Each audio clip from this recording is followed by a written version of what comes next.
Nabi. Itu Mbah Mun guru saya sering bilang, Islam tuh gak pernah trauma sama orang kayak jenengan. Traumanya itu sama orang khusyuk, orang bener. Itu bikin trauma Islam itu. Karena yang ngaku Nabi, yang aneh-aneh itu, yang kayak Nabi mesti yang khusyuk-khusyuk. Yang kayak jenengan tuh mesti tidak bisa. Karena untuk jadi kiai saja orang gak percaya, apalagi jadi Nabi itu. Jadi maka bersyukurlah, karena Anda tidak mungkin mengaku sebagai Nabi apa? Palsu. Karena untuk jadi kiai saja orang nggak percaya. Saat tadi pagi saya setiap kesini itu mesti ngaji dulu di Begi. Jadi setahun itu pasti sudah lebih dari 3 kali. Bedanya nggak ketemu jenengan. Begini, saya tadi ngaji sama bareng-bareng Pak TGB. Beliau baca Itkon, saya baca Al-Muhaddam. Ini saya cerita yang ringan-ringan. Sekarang kan baru rame misalnya ajaran akhlak. Allah sendiri itu kalau boleh dibahasakan itu paling berakhlak. Saya beri sekian contoh betapa Allah itu sangat menata tata krama. Kata Allah, saya ini Tuhan. Inni haramtu zulma ala nafsi wa ja'altuhu bainakum muharraman. Kedoliman itu saya larang, bukan pada kalian saja, saya sendiri melarang diri saya berlaku apa? Dolim. Terus Allah diceritakan oleh Rasulullah SAW, kata Nabi, Innallaha hayyun karim. Allah itu pemalu. Jadi malu, ini ada Pak Luqman Hakim. Malu kalau ada orang mengangkat tangan kemudian nggak diijabahi. Saya malu, orang itu sudah ngangkat tangannya, sudah gini kok nggak saya kasih. Terus contoh lagi, ketika Anda merasa aktor pemberi sedekah, aktor apa? Itu Allah mengistilahkan dirinya itu mangdalladzi yuqridu wa qardan hasana. Siapa yang mau menghutangi saya? Ini Allah zat pemilik langit bumi yang punya semuanya, tapi mengistilahkan dirinya siapa yang mau menghutangi saya? Siapa yang mau menolong saya? Intan surwa yansurku. Sehingga posisi adab ini yang dipakai di pesantren, di semua tradisi kita. Saya kalau merasa di sebagai narasumber, mungkin saya tidak mau ngisi karena itu jumawa. Tapi kalau merasa disuruh menantunya Pak Kures, Mas Fikri tadi, itu berakhlak sekali. Seorang Gus Bah disuruh sama Fikri Segaf. Oh itu berakhlak sekali itu. Yang nyuruh yang nggak berakhlak itu. Ya Pak Alwi siap itu, keponakan antum itu yang nggak berakhlak itu. Jadi dulu Islam itu segampang itu. Di kitab Bukhari diterangkan. Nanti saya berdoa sama Allah supaya nanti ada isyarah supaya berhenti, jadi nggak lama-lama nanti. Nabi itu nggak jaga imet, Nabi itu pernah jalan-jalan. Kebetulan saat itu mau haji.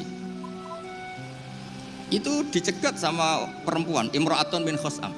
Itu ceritanya semuanya seputar manusia. Imra'atun bin Khusam ini cantik sekali. Kendali untanya Nabi dipegang terus. Kata Imra'atun bin Khusam, ya Rasulullah, Inna faridatahu ala ibadi adrokat abi syekhon kabirun. Nah ini saya menunjukkan apal bukan karena saya pinter, bukan, tapi memang pinter bener, maksudnya bukan. Karena kenapa saya nyebutkan Arabnya bukan apa, karena nanti bisa dikoreksi Pak Kures kalau salah terjemah atau salah arti. Dan saya mohon doa dengan ini Mas Luqman Hakim supaya jadi kiai. Abahnya tuh kiai, saya tuh ngefans sama abahnya, saya sering baca soroh kata, makanya saya tagih. Ini malah ngarang bahasa Indonesia, abahnya tuh kalau ngarang bahasa Arab. Kayaknya jaga sopan, kalau nyanyi abahnya kan gak sopan, makanya terus dibawanya.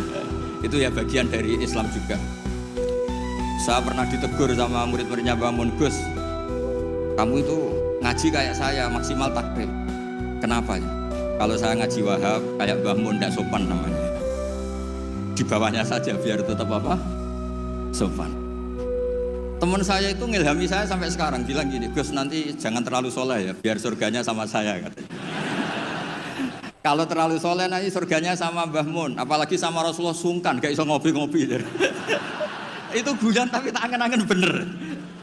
Ya jadi jangan bayangkan di surga sama Rasulullah sungkan kan. Zaman kan sudah capek sholat subuh, toh kan ingin gak subuh. Karena surga. Saman kan mau poligami aja takut istri, nanti kan bidadarinya banyak. Kalau ada Nabi sungkan. Dan nanti sama saya jadi pinggir-pinggir yang enggak. Supaya enggak apa? Tapi kalau amal pas-pasan, kuotanya tidak cukup, langsung neraka, itu resikonya. Karena pas, sekali nggak cukup, neraka. Makanya kuotanya lebih, tapi surganya yang apa? Biasa aja.